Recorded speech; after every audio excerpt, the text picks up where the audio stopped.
let's go to that vote of the UN overnight. The UK, like Australia, abstained. Yet when I look at the new Foreign Minister, David Lammy's recent media focus, I mean, he's put up bisexual pride flags outside the Foreign Office. He gave a great big speech on climate change. Now, given Ukraine, given China, given all the other issues that are on his plate and the growing cultural divisions in the British community, we saw that play out in riots, surely his focus should be elsewhere. He's massively out of touch with what normal people in Britain think. He is part of an elite political class that is obsessed with climate change. They don't like Israel. They're pro-Palestinian. They are anti the instincts, the patriotism of normal British people. And he is governing in the interests of that group of people. It's the lawyers in London. It's the people working in the big corporates. It's the civil servants and the bureaucrats. And most people in Britain do not agree with these policies. And this is why this government is already very unpopular.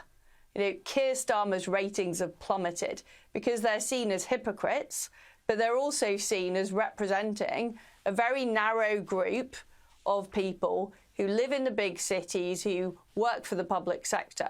They don't represent normal people across Britain who back Israel, who see China as a threat and want a strong foreign policy from Britain. Well, key in all of this, you know, the disenfranchisement of ordinary people is the waves and waves of illegal migration hitting the UK. We watch it in Australia. We know it can be stopped. But I get the sense that Britain doesn't think it can get control of its borders again. I mean, can it get its borders back under control? We can, and we've seen what Australia did. I met Tony Abbott on several occasions talking about his successful policies to get control of immigration in Australia. But there is not the political will to do it in Britain, because we will have to dismantle a lot of our laws, like the Human Rights Act that Tony Blair brought in and Keir Starmer supports. We'll have to dismantle those laws that essentially give more rights to people who are entering our country than people who are living in our country.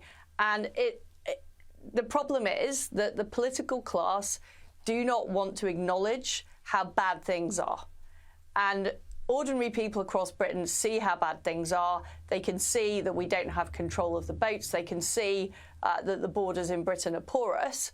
But it will take a huge push to actually change that human rights legislation that has now been in since the 1990s. And that is what we need to do. And I think pressure in Britain is building for that. You'll have seen at the election, Nigel Farage and Reform got a large vote because people are frustrated. But the message has still not hit home, and our politicians aren't prepared to do what it takes.